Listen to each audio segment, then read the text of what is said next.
you know, this trial had the whole world watching and debating every question, every claim. And this morning, we have exclusive insight into what the jury was thinking. Now, we agreed not to reveal his identity or juror number, so you won't see his face or hear his voice, but he revealed a lot about how these multi-million-dollar decisions were made. This morning, an ABC News exclusive. New details from the Johnny Depp-Amber Heard defamation trial from a member of the jury who says a lot of Amber's story didn't add up, and the majority of the jury felt she was more the aggressor. He balled up his fists, leaned back, and headbutted me square in the nose. But never did I myself reach the point of striking Ms. Heard in any way. The juror, one of 5 men on the 7-person jury, said Heard's emotional testimony was not realistic. I want to move on with my life.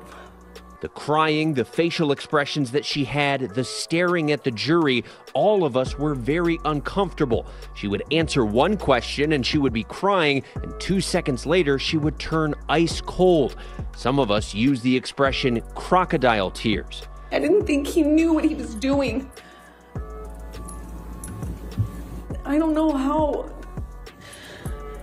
I don't want to do this. I don't want to do this. On Depp's side, a lot of the jury felt what he was saying at the end of the day was more believable. He just seemed a little more real in terms of how he was responding to questions. His emotional state was very stable throughout. The juror said the revelation Heard had not donated her $7 million divorce settlement to charity was a fiasco for her. You still haven't donated the $7 million divorce settlement to charity. Incorrect. I pledged the entirety. I use pledge and donation synonymous with one another. She goes on a talk show in the UK. The video shows her sitting there telling the host that she gave all that money away. And the terms she used in that video clip were, "I gave it away. I donated it. It's gone." But the fact is, she didn't give much of it away at all. He also disputed Heard's attorney's claim the jury was influenced by social media, saying, "We followed the evidence. Myself and at least 2 other jurors don't use Twitter or Facebook. Others who had it made a point not to talk about it." He said, "Ultimately, what I think is truthful was that they were both abusive to each other. I don't think that makes either of them right or wrong.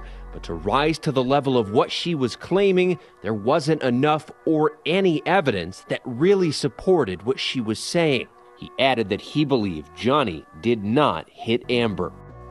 And he also revealed the jury was given no guidance on the amount of money that both stars were awarded. He said each juror threw out a number that they thought was fair. And notably about the attorneys, he said he thought Depp's team was sharp, while Heard's team had sharp elbows, meaning they were abrupt. They frequently interrupted. Now, Heard, of course, does plan to appeal this, and Depp is about to be back in court with these same lawyers for a separate case. He's accused of assaulting a manager on a movie set back in 2017. I definitely think that if I was Amber Heard's team, I would not be happy right now, because it's just interesting that Amber went on so many TV shows right now and has been saying she doesn't blame the jury. She, believes that Johnny is more famous, that how could you not believe him? He's just so likable by everybody. But, at the end of the day, if your testimony was not convincing to a jury or they didn't believe you, there were inconsistencies, and this is a juror that's stating that is how we all felt. We just felt